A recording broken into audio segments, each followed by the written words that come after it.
ఓం నమ శివాయ శంభో శంకర హరంబర మహాదేవ ఏడుకొండలవాడ వెంకటేశ్వర యా లక్ష్మీ నరసింహస్వామి నీ పాదాల సాక్షిగా మే 1వ తారీఖు నుంచి 30వ తారీఖు వరకు ఈ కుంభరాశి వారికి ఎలా ఉందో ఒకసారి కవలేసి చూద్దాం.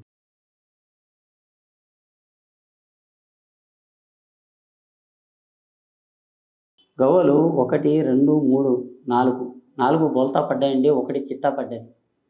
మీ అనురేకాటం అనుగాచారం పేరు మీద బలం రేఖ బాగుంది. మీకు ఎక్కువ దోస్తానం పడు రాదండి. మీరు ఒకరికి సహాయపడతారు, మీకెవరు సహాయపడరు. మీ చేతుల డబ్బు ఆగదు, నోట్ల మాట దాగదు. ఏదన్నా మాట వస్తే నోటి ముంగన్ని చెప్పేస్తారు. మీరు ఒకరి గురించి మీరు ఆలోచిస్తారు, మీ గురించి ఎవరు ఆలోచించరు. మీరు ఒకరి దావతల తిందాం తాగుదాం అన్నట్టు మీ మనసులో లేదు.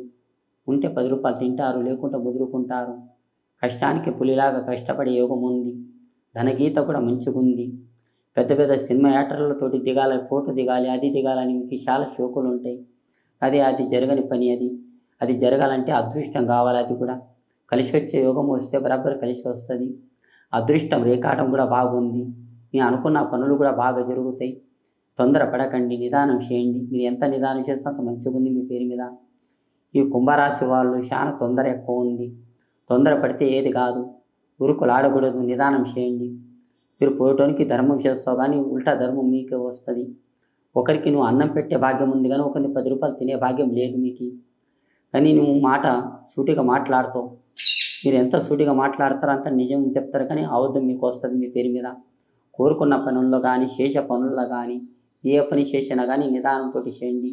ఆ భగవంతుడు మీకు తప్పకుండా కాపాడుతాడు. మీరు అనుకున్న పనులు మీకు బాగా జరుగుతుంది. మీరు ఏం తొందరపడకండి, ఏం టెన్షన్ తీసుకోకండి. మీరు అనుకున్న పనులు మీ ఆ భగవంతుని దయ వల్ల మీకు మంచి గడియలు ఉన్నాయి. ఏం ఆలోచన గడియ బాగున్నది. కానీ అనుకున్న పనుల్లో కూడా మంచిగా ఉంది. ఈ కుంభరాశి వారు చాలా మంచి ధనవంతులు, చాలా మంచివారు. అదృష్టం రేఖాటంలో కూడా బాగుంటుంది. చేసే పనుల్లో కానీ, కట్టుకున్న భార్యతోటి కానీ, పిల్లలతోటి కానీ, చదువులు కానీ, జాబ్లో కానీ, ఉద్యోగం గురించి కానీ, ఇంకా బయట విదేశాలు వెళ్ళాలనుకున్నా కానీ, ఏదైనా టూర్ అంటే ఏదైనా ఊరికి వెళ్ళాలనుకున్నా కానీ మంచి గడియలు ఉన్నాయి. మంచి సమయం కూడా ఉంది.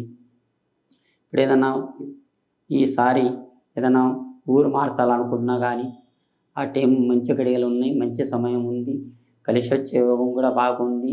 ఆ భగవంతుని దయ వల్ల బాగుంటుంది. ఏం తొందరపడకండి, ఏం టెన్షన్ పడకండి.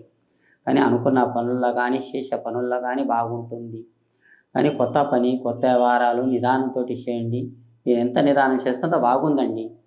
జై శ్రీరామ్.